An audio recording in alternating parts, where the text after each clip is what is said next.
welcome to the Author's Corner. My name is Marisa Bludorn. I am your host, and I'm the editor-in-chief of Own It Magazine and Publishing. And we have another magazine. It's called Literacy Awareness. And Own It Magazine publishes so many magazines as well as books.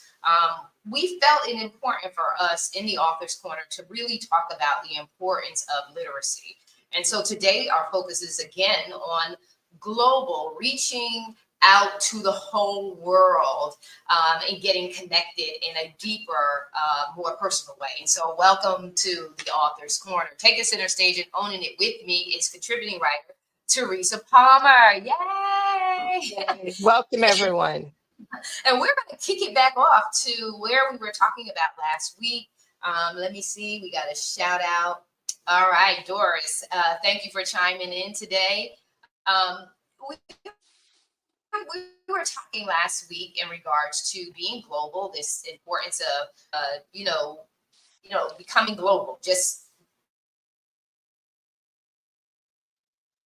and really broadening our horizons.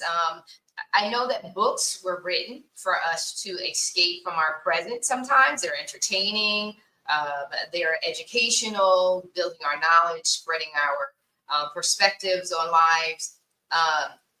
And literacy really takes you to another place sometimes in another time. When a book is well written, it can make you feel like you're submerged into the reality of the text. And so that's why it's so important for us to get back into. I know for me, I love to have a book in my hand. I love reading online and things like that. But in order for you to get up under a tree and really snuggle up with literature, you need to have the book in your hand. I just feel that way. How do you feel about having the physical book in your hand? I agree with you. I think it's great that we could do things online. I think technology is wonderful, but sometimes I think we have too much technology. And by that, I mean that you no longer have to go to a bookstore and look through the shelves and look at books. I always loved that. And when I was in New Jersey, I had Barnes and Noble, which was huge bookstore near my house. And I would go there every week. And they also had their own cafe. So you could browse through books, bring them in the cafe, have something to eat and drink, or converse with others that were in there.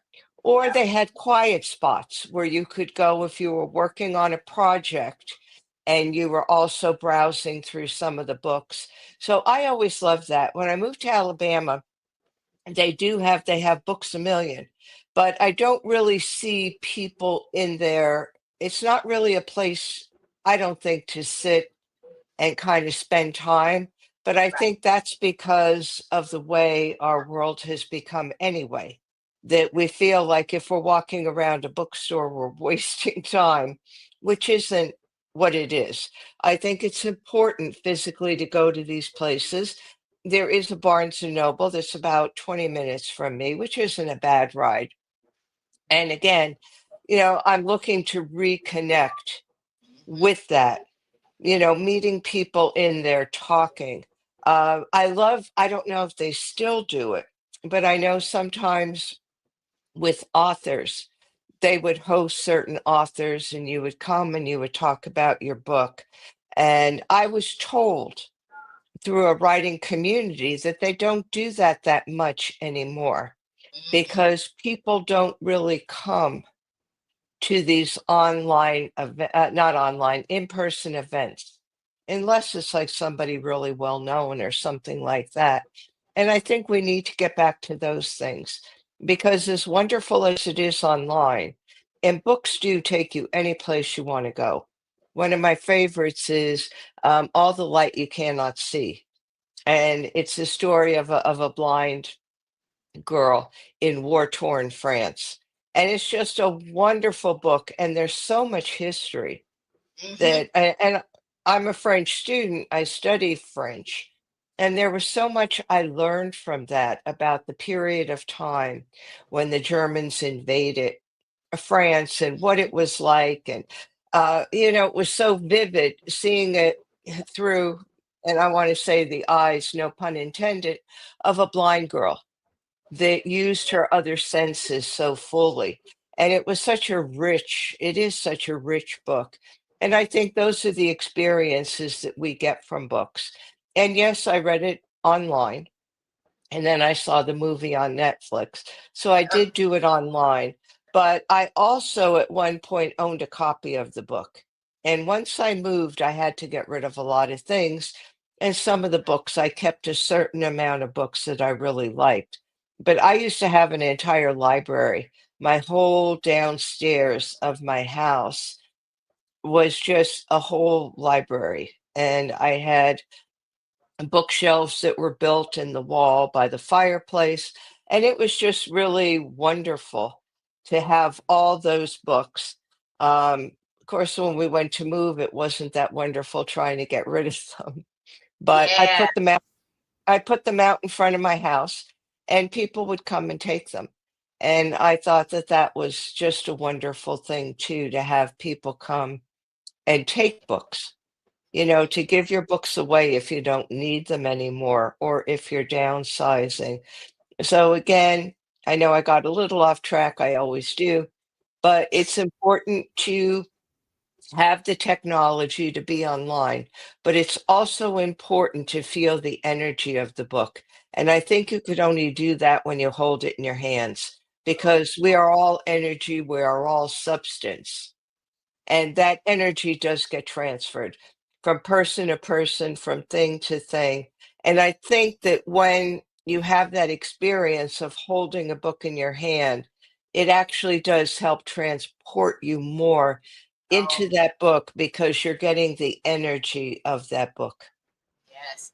Even with my textbooks, like in school, and going back, so you said so much that I've experienced myself. Barnes and Noble, Princeton, New Jersey, was my favorite spot because after work I would go there or during lunch. I've written many papers for my master's degree and my bachelor's degree there. And just like you said, there's a community of people, and forget it when I would walk down the aisles to look for, because you're doing research, so you have to find this book. And then I would get to the point where I'm like, I need this book, I need that book, I need it all. Can I just Yeah. take the books and put them to my head and get all of that information right away? But I love being in the store, even in the library. When you finally take yourself and go to the library and begin to sit there, I just love that experience. And just I always bought my books. So even though I had the option to have many books online, I still bought my books, and they're not cheap. When you're in school, they're not cheap books. Some books are $300. They're not cheap books. And so I still, even if I got a used copy of the book, I would get that used copy, and you can write. I always take notes. You talk about energy transfer. I take notes, especially if it's something that I really, really want to learn and begin to add into my life as a practice. I want to highlight it. I want to write my notes on it. What revelation did I get when I'm reading this particular text? Do I want to come back to this at a later point? To review it. So yeah, having the print copy is something that we really, really need to talk about it, because when we're dealing with technology, I think that we may have value issues, right? Value issues in regards to how important it is to us, or how do we respect the information that we're reading on. I think that that's where it takes a different approach, in my opinion, because when we watch something online, it's just like, next, but when we have it in our hand, it causes us to step away from the other information. Because a lot of times when we're looking on stuff online, we're getting all these freaking things coming up and popping up, and different things like that. When you take the book and you go aside, and we talk about this all the time about setting yourself aside so you can be immersed into the present of that moment, and you can really, really get the fullness without it being watered down experience. And I believe that that's critically important. And so that's important. You hit so many things in regards to having to scale back on books. I remember having to do that, and I'm telling you, over the years, and with me in the last 5 or 6 years, being in the position that I'm at, I'm buying everybody's books. I got your books. I got both versions of your books. I got your book. I got everybody's book. And when it came to put the books in the barrels to ship them here to the Dominican Republic, I took a lot of books with me. And it wasn't, I got here and said, okay, well, do I need to keep these books? What am I, what books do I need to keep and things like that? And even to the point of getting myself a library here, bookshelves. I'm looking online. What's the best bookshelves that I need that's going to capture? Because when they're visible, they're valuable. When they're tucked away, you don't get to see them. And then it was a reminder to us to say, hey, remember that? Remember that? And I'm like you too. Not only do I like to read the book, I also like to watch movies. I'm a movie fanatic. So if there's a book like Flowers in the Attic, I read that whole book series when I was a young kid. And seeing the movie, then you're saying, well, that wasn't, that wasn't how that went in the book. And this is how it went in the movie. So you get to see the difference of it. And when you read the book, you actually get so much more from it than when you see the movie, because they can't put everything in it. But getting back to speaking about and introducing to our audience that you're studying French, we talked about the last show in regards to being global, speaking in the different language, not just eating the food, but getting immersed in understanding the language and getting embedded in the culture, and what did that really mean to be embedded in the culture and to respect and honor the culture by truly understanding it and seeking the true knowledge of it. You talked about it. And now you're saying you shared also too that you're in Toastmasters, which is a French Toastmasters. That's really going above and beyond, because we talked about for so many decades, not just a couple of years. We've been talking about being international and global. When the internet first took place back in the 90s, we talked about that. Well, now it's a real reality. And we're faced now as with learning the language, not just being connected to people in international places and locations, but really having to speak the language. Like me, I better act like I know and learn the Spanish. And so what does that feel like? Because we talked about last show, we talked about the dynamics of switching your mind while speaking the language to the other language and then back to the English. And for me, even though I'm not speaking fluent language, I'm also losing how to spell English words. I'm over here and I'm struggling. I'm like, well, how do I spell? This is crazy. But I get a glimpse into what that feels like to have to shift from one language to another, and we take that for granted. I know in the US we do. We take it for granted because that's not a top priority for the majority to be put in a position where you must learn another language fluently. So talk about your experience with that. It's an amazing thing because I've been studying French on and off, and not that consistently, for about 7 years. And when I started, it all started about 7 years ago when I was going to Roland Garros for the French Open. And it was a significant birthday. It was a milestone. I was celebrating it at Roland Garros. Well, I thought learning a language would be easy because I had studied some French, not French, Spanish before. I took Latin in school, and I thought, well, how difficult could it be? Take a Right. few private lessons in Manhattan. There was a French Alliance in Manhattan. And I thought, few lessons, I'll get the hang of how to get on and off the train, how to ask for things. Well, little did I know that 7 years later, even though I could navigate my way now through Roland Garros and a little bit more of the local culture, I still have so much to learn because it's so complicated. And part of that, and what I'm doing now, is I'm studying really the phrases, the expressions, the culture of the French to learn to think like that. Because when you look at some of their phrases that they have, even though they don't make sense as an expression, as do a lot of them in English, like a bird in the hand is worth two in the bush.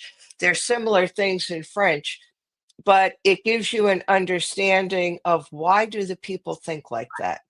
What has gone on or has occurred that, like, one I can't remember off the top of my head, but there was a battle in a war, in a French war, that nobody really could remember what went on. So they made an expression about it. And right now I don't remember the expression because I'm still studying it. But the expression talks about kind of being oblivious. And they use that to when you're with somebody and say that you don't really it's not really important to you what's going on with that particular topic or something that's going to be done, and you use this phrase. And Right. what it means is that it's not really significant. Let's move forward with something else. Right. And it's this phrase that they say, and it comes from wartime, but learning that has given me a whole different appreciation for how the French think. French Toastmasters is challenging because there's textbook French and there's real life French. And you probably see that in the Dominican Republic, where there's slang, there's expressions that people use in every day, just like in English. We use them and we don't even think about it.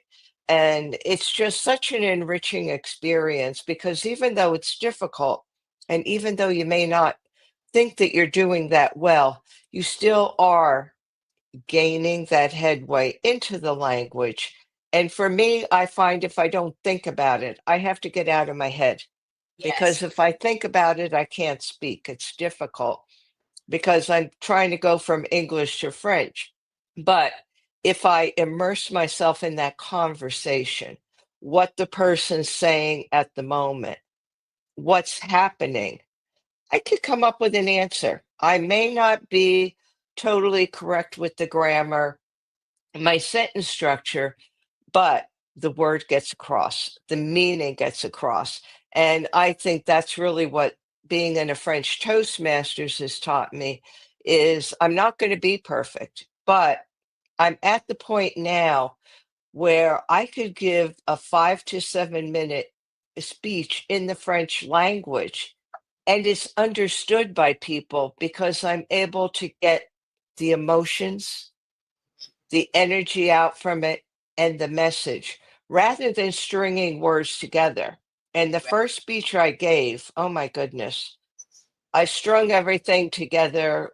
I used Google Translate. And believe me, I sounded like a robot because people in the audience just looked at me like, what the heck is she saying? Right. Because it didn't have me in it. And I Right. think that's another thing with the language. And Toastmasters were taught that in order to be a good speaker, you have to be passionate. You have to come out. It's not just putting words together. And it's the same thing in a language that you're studying. It has to be you. And it may not be totally correct, but when you're coming across as you, that's what people value.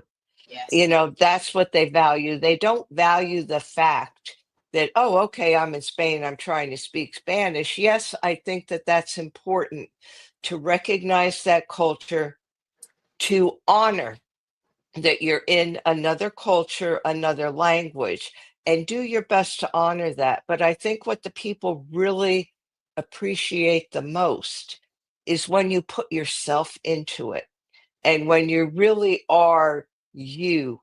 And I did that last year, almost 2 years ago now, a year and a half in the DR, because emotions was part French, the resort, and part Spanish. Well, Yep. I tried my best with French. and there was a lot of laughter because my French was not up to par Right. to their French. And I remember going one night and trying to reserve a table at another restaurant. And I did it in French, and the girl behind the desk just kind of looked at me. Well, she went and got the manager, and the manager was able to figure out what I was saying.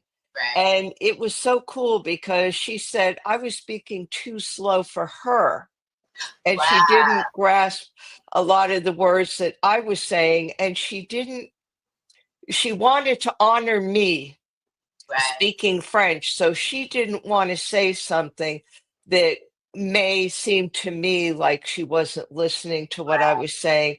And that's why she got the manager, so that the manager could come and we could really have a good conversation. And I so appreciated that. And we laughed because the manager told me that one of the things I said was not about getting a reservation in a restaurant. It had something to do with a bathroom. Oh my gosh, that's too funny. That's too funny. When you Yeah. So it just shows you how, the appreciation for the cultures and how we laughed about it and how I was encouraged by them to continue to speak the French and not to worry if I didn't get it right, and it may take a few times. So I think we really need to honor other cultures. The way we do that is going there, trying to converse. And if we really can't, saying to them, this is what I'm trying to say. I'm going yes. to have to say it in English because I don't want to give the wrong impression. But Right. again, I can't, it's just so important to be you in Yes. that language. And when you're speaking to other people in that language, to just honor them, do the best you can, do the best for that language, but also acknowledge if you're in over your head. Yeah, yeah. And you know what? People appreciate the authenticity, right? And then they also, Right. when you take the approach to have deeper connection, relativity, and respect for another people and culture, they respect that because in that lies diversity and inclusion. That's the authenticity of diversity and inclusion is, and it broadens us. It's not just about getting to know people, but it broadens our capacity and understanding of, and just like you said, for me too, it's like why. I want to know why, because why gives you full comprehension. If you don't know why and you're just doing it, there again, it decreases the value, right? And the priority and the commitment. Because when you really understand, now you value what you understand. Now you value it. Now you have respect for it and you have commitment to go even further in. And that's why that's so important. And then you get to see the humanity of it all. You get to see their human, the softness of the people, the genuineness of the people, and a respect for why they do things the way that they do them. Because we want that, right? We want other people to respect our traditions, our values. They don't have to agree, but that to respect it is so important to allow people to be who they are in their own authenticity. I think that that's so important for us as we enter into this global arena that's taking us to a whole other place. We're in a pivotal time of change and transformation um, on a global level without sounding cliche-ish. On a global level, we are really changing things. Things are beginning to happen like our forefathers went through a massive, massive change.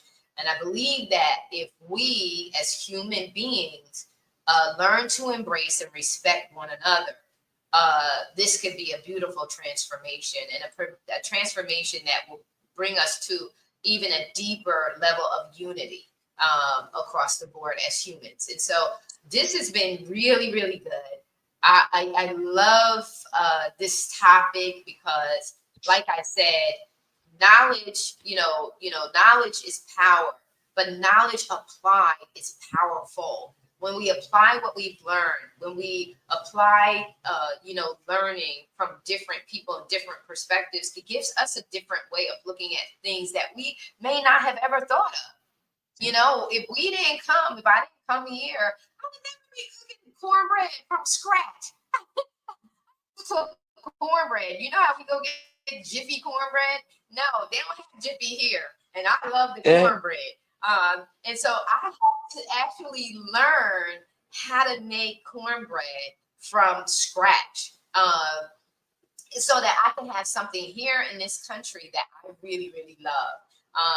And they don't eat cornbread.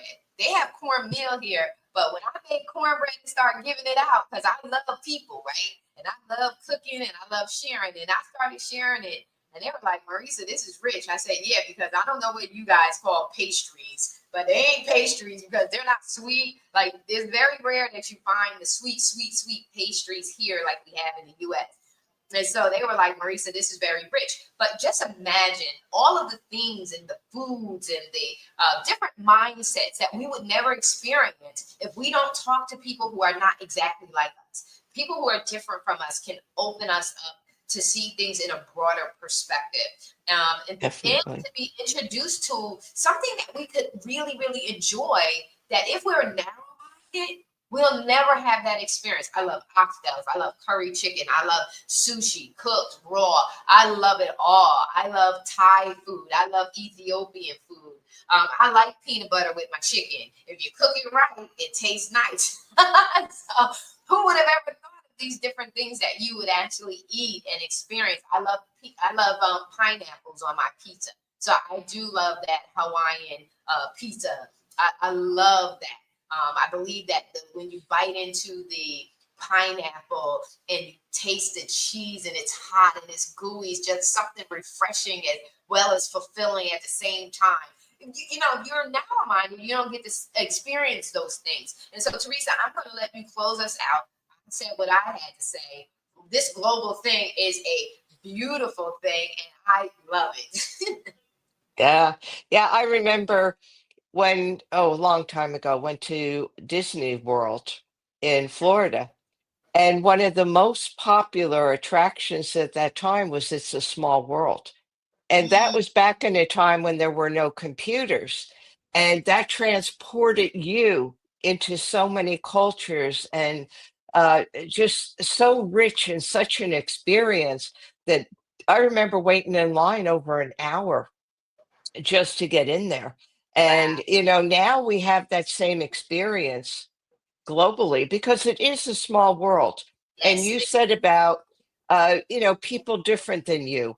I think that that also extends to people that speak the same language but are different with different opinions, different perspectives.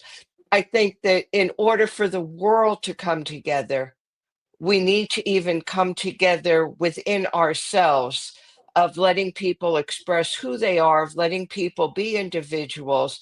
You don't have to agree with everything anybody says, and you may not understand things. Just Yeah, like culturally, you may not understand what somebody's saying, but you give them the opportunity to say it. So I think we have to extend that to not only to different languages, but but yes. even with each country in the world within our own languages, to work with the people in our languages, to not have those what do you call them, boundaries or barriers between people. And then we extend that out in the world, and I think the world's a beautiful place. Yes. And I think that being global is so important. I think our literacy helps us with that because reading a book does transport you. The internet transports you. But I think the most important thing is that we all realize that, yes, we're only different on the outside, not on the inside. We're all made the same way with the same substances and energy. So I think we need to capitalize on that, to be good to each other, to treat each other with respect, and to broaden our horizons, not only to what we know, but to the whole world. So that's what I'm leaving people with, that message. And that's beautiful. Thank you so much, Teresa. Thank you so much, Thank you. audience. We thank you for listening in and chiming in. And as always, we pray our words inspired you. Take care. Have a Thank blessed you. rest of the week. We are